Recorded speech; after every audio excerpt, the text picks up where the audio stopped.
Hello, my friends. I look at the war in Ukraine, the crisis in Europe, the wider confrontation with Russia and China, and I don't see separate, isolated stories. I see one single, connected, strategic picture: the slow collapse of the old Western imperial system and the emergence of a new security architecture with Russia firmly at the center of that change.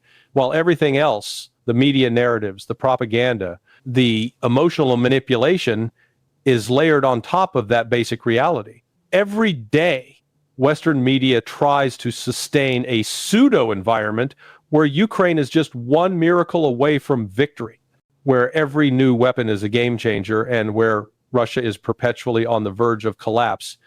Yet the maps, the geolocated footage, and the military logic all say the opposite. Russia holds the initiative, Russia is advancing, and Ukraine is bleeding out. The battlefield and diplomacy are not separate universes. They are two sides of the same coin of power. And when you push the front line here, you pull the negotiation space there, which is Realpolitik 101, that Europe's own elites once wrote about and now pretend not to understand. On the ground, in sectors like Plovsk, Pokrovsk, we see the stark gap between reality and fantasy, with major Western social media voices claiming there's no evidence of Russian presence, while dozens of geolocated videos show Russian troops walking through town centers, and even Ukraine's own Ministry of Defense maps quietly acknowledge Russian advances, but truth has no defense against a determined fool who wants to believe a lie. Around Siversk in the Lyman area, fronts that were frozen for years are now moving, with Russian advances of nearly 8 kilometers in a heavily fortified sector, geolocations confirming pressure north and south, and roads leading toward Lyman increasingly threatened, showing that this is not random movement but operationally coherent pressure on key logistics and road nets. In the Bakhmut, Soledar, and Chasiv Yar sectors, Russia continues step-by-step encirclement and consolidation, not with some dramatic sweeping offensive, but with methodical moves aligned with Russian doctrine of pressure, attrition, and control of key terrain and infrastructure, using roads, high ground, and urban blocks to shape the battlefield rather than chasing flashy map arrows. In the north, near Vovchansk, Russian infiltration and presence force Ukraine to divert troops away from critical areas like Kharkiv and the broader northeastern front, which mapmakers like Suryak have highlighted, demonstrating how Russian pressure there acts as a forced diversion tool that stretches Ukraine's already thin manpower. Around Kupiansk, some maps show limited Ukrainian countermoves near places like Kindrashivka, but even there, the overall strategic picture remains the same. Ukraine is plugging leaks, while Russia chooses when and where to apply force. In the south, near Novomykhailivka, in the Vuhledar region, so-called gray zones that have remained contested for more than a week under Russian mechanized pressure, are in all likelihood Russian-controlled zones that optimistic mapping simply refuses to recolor, while geolocations and more honest maps reveal deeper Russian penetrations, including warehouse areas and forest belts 10-11 kilometers beyond what deep state-style maps admit. The Huliaipol sector may show the largest gap between hopium maps and reality. Russian advances likely extend 10-13 kilometers deep and 15 kilometers wide in places, with block by block and tree line by tree line fighting inside Huliaipol and surrounding villages, while Western-leaning maps still depict minimal change, even as geolocations contradict them and suggest that November saw a massive reshaping of the line of control. Technologically, we've watched hype cycles around game changers like cluster munitions, thermite drones, and other exotic tools, but cluster munitions have had limited practical effect in trench-heavy fortified zones, and thermite drones, briefly celebrated for dropping streams of fire into trenches, have shown narrow lethality and many constraints. More interesting is their use against anti-drone nets over logistics routes, but even that is an incremental adaptation rather than a revolution in warfare, especially when snow, maintenance, and simple workarounds limit their impact. The real game changer has been Russia's ability to sustain massive artillery, glide bomb, and long-range drone and missile strikes while Ukraine's capacity to intercept and respond is steadily degraded. On the moral front, the war's brutality is unmistakable. Recent footage of Russian infantry killing 5 surrendered Ukrainian soldiers is a war crime with no excuse and should be prosecuted. But history tells us that almost no state meaningfully prosecutes its own war criminals. Vietnam, Chechnya, Gaza, and many other conflicts show that very few individuals ever pay for such crimes. At the same time, Western media and governments turn a blind eye to hundreds or thousands of videos showing Ukrainian drone operators torturing and executing Russian soldiers, repeatedly dropping grenades on wounded men, attacking clearly surrendered soldiers, and celebrating the killings online.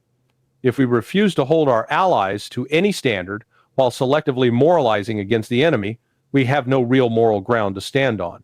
As wars become protracted and attritional, self-imposed limits are thrown away. Gas in World War I, city bombing in World War II, and deliberate targeting of civilians all illustrate how frustration and vengeance jettison restraint, and this Ukrainian conflict is no different. That brings us to protraction and why this war is so hard to end. Short war fantasies repeatedly slam into political reality.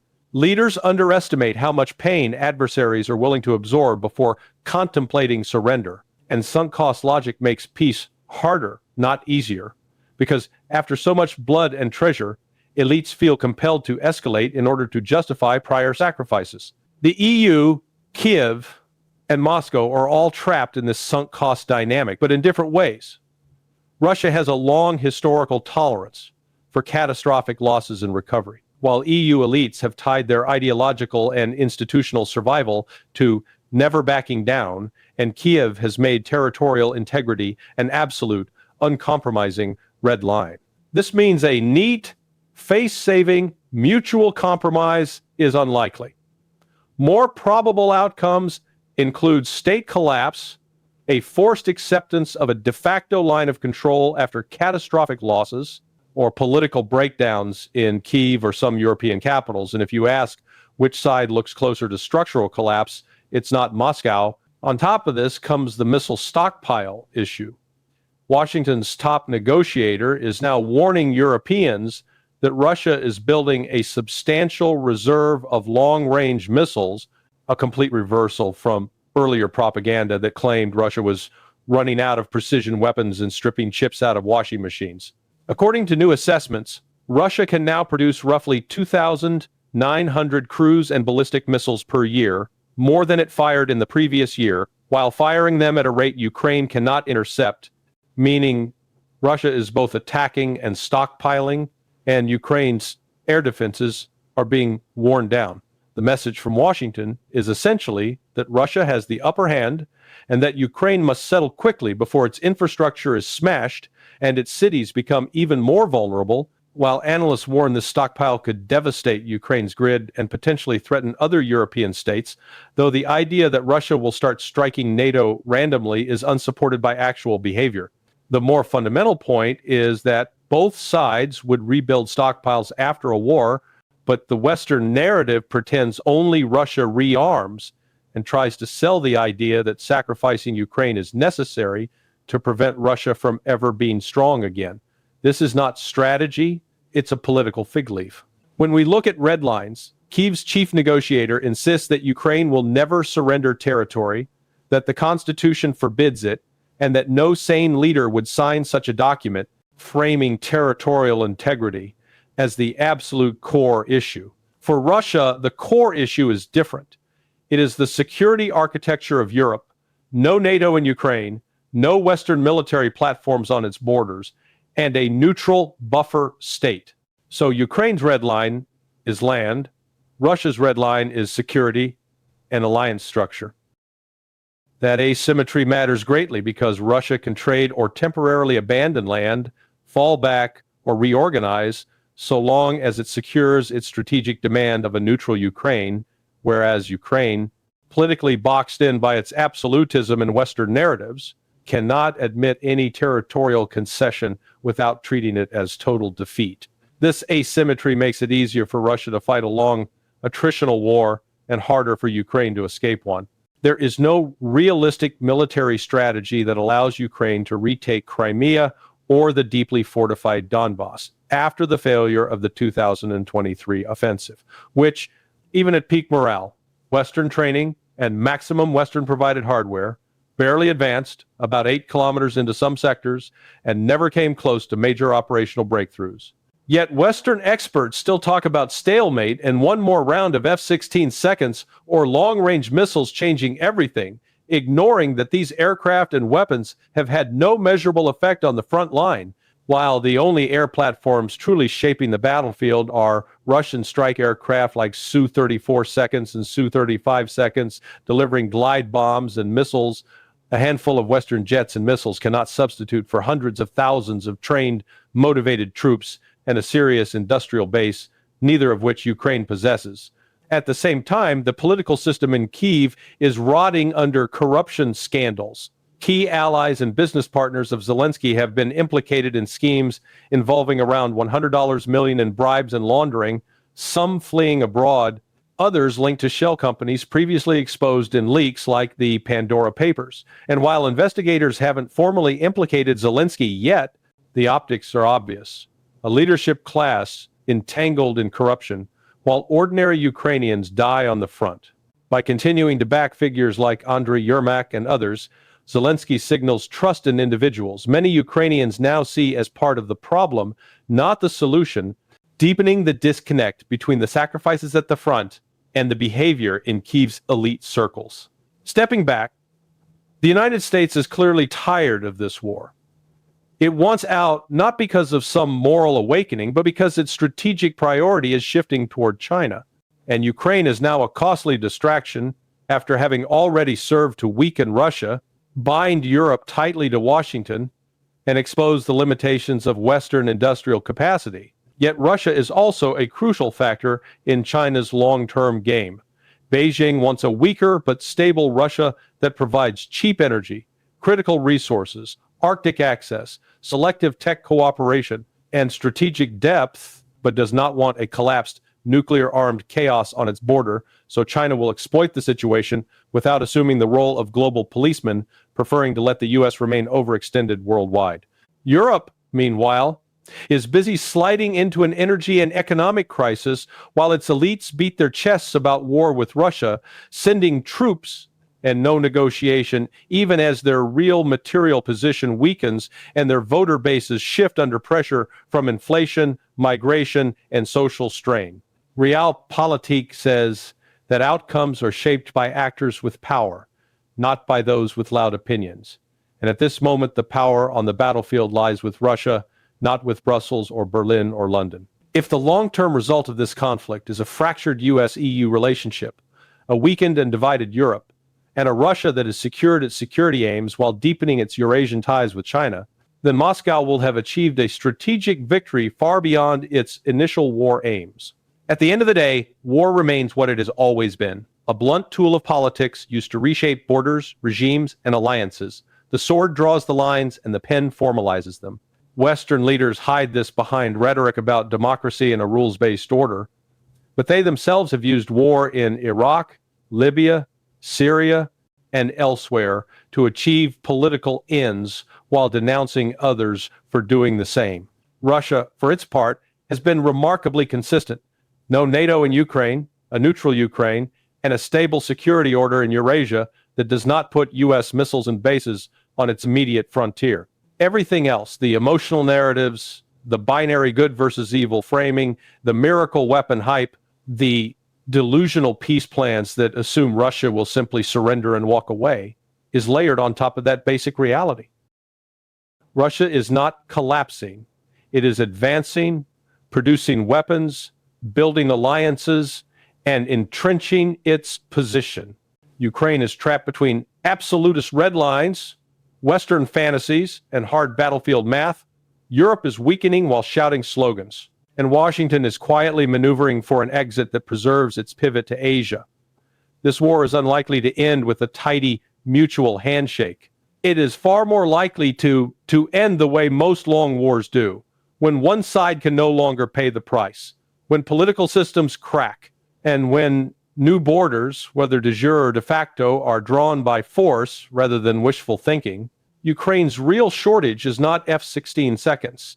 It is trained, motivated manpower. Hundreds of thousands of additional troops would be needed, then months of training, then months more of seasoning on quieter sectors before they could even attempt another major offensive. That pipeline doesn't exist at scale, and the methods Ukraine is using, dragging men off the street, off buses, out of their cars, are not exactly conducive to high morale or combat effectiveness. To claim that more jets will turn the tide while ignoring this basic arithmetic is either ignorance or cynicism. McFaul's peace plan is even more fantastical. Russia should simply pull out of Ukraine, Georgia, and Moldova, stop making long-range missiles, cap its army at 500,000, honor all international treaties, hold nice, clean elections, and basically act like a defeated vassal. That's not a plan, that's a daydream. No serious strategist would start from that assumption. You might as well say your retirement strategy is someone gives me $1 billion. And yet these are the people who shape Western policy. Against that backdrop, some more grounded analysts in Europe have pointed out the obvious. The United States is losing appetite for Ukraine. Washington wants to pivot to China. The Ukraine is not a core strategic interest for the U.S. in the long run. Containing China is. The European elites, meanwhile, Macron, the German leadership, the British class, the Nordics, are loudly demanding escalation, talking about sending troops total war footing and immediate ceasefires on their terms, even as their economies slide into stagnation and their own societies fray. This is where Realpolitik reasserts itself.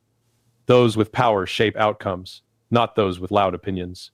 Ukraine's fate will not be decided by think tank essays or Twitter threads, but by industrial capacity, manpower, geographic position, and political will in Moscow, Washington, and to a lesser degree, Beijing. Europe's elites have made themselves increasingly dependent and increasingly irrelevant. They shout about war with Russia while their economic base erodes, their militaries weaken, and their populations grow tired. Russia's not their biggest problem. Their own strategic stupidity is. China's role in all this is subtle but crucial. Beijing wants a Russia that is stable enough not to collapse no nuclear failed state on its border, but weak and isolated enough to sell energy and resources at a discount and to depend on China economically. It benefits enormously from a Russia that is sanctioned by the West and driven into China's embrace. But it does not want to replace the U.S. as the global policeman. The question is not who has the biggest raw military power, it's whose power is actually deliverable and sustainable worldwide. The U.S., as global policeman, is spread thin bases and commitments on every continent. China prefers a world in which the U.S. remains overextended and distracted, including in Ukraine, while China builds regional dominance in Asia and an economic network spanning Eurasia and Africa.